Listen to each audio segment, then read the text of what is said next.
और अब एक खास बात, आरजे रमझाझर के दर्शकों से निवेदन है, ताबड़तोड़ बेबाक व बेझिझक खबर देखने व जानने के लिए आज ही चैनल को सब्सक्राइब करें। लाल कलर का बटन सब्सक्राइब बटन है, उसे दबाते ही बेल आइकन आ जाएगा, उसे क्लिक करके ऑल ऑप्शन सेलेक्ट कर दें, जिससे सबसे पहले हमारे द्वारा डाले गए वीडियो आपके पास पहुंचेंगे और आप निर्बाध तरीके से इस चैनल के माध्यम से सारे खबर सबसे पहले देख सकते हैं। नमस्कार।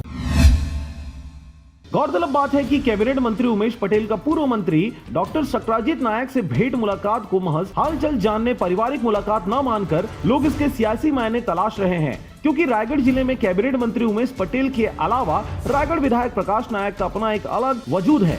ऐसे में गाहे बगाहे गुटबाजी को हवा देने की बातें समय समय पर उठते रहती हैं। ऐसे में लोगों का सियासी मायने तलाशना स्वाभाविक है, मगर सच यही है कि इस बात को मंत्री उमेश पटेल ने भी एक सिरे से खारिज करते हुए डॉक्टर नायक की स्वास्थ्य जानने, हालचाल लेने और भेंट मुलाकात के लिए ही आने की बात कही। उन्होंने स्पष्ट कहा कि इनका न कोई सियासी कारण है और न ही कोई सियासी बात हुई। इस बात को डॉक्टर नायक के परिजनों ने भी कहा है। उनका कहना है कि पारिवारिक भेंट मुलाकात एवं चर्चा ही हुई, इसके पहले ही उस तरह की गैर राजनीतिक भेंट मुलाकात होती रही है। आखिर कारण जो भी हो, कैबिनेट मंत्री उमेश पटेल का डॉक्टर नायक से भेंट मुलाकात चर्चा का विषय जरूर बना रहा। रायगढ़ से मोहन नायक की रिपोर्ट, आरजे रमझाझर।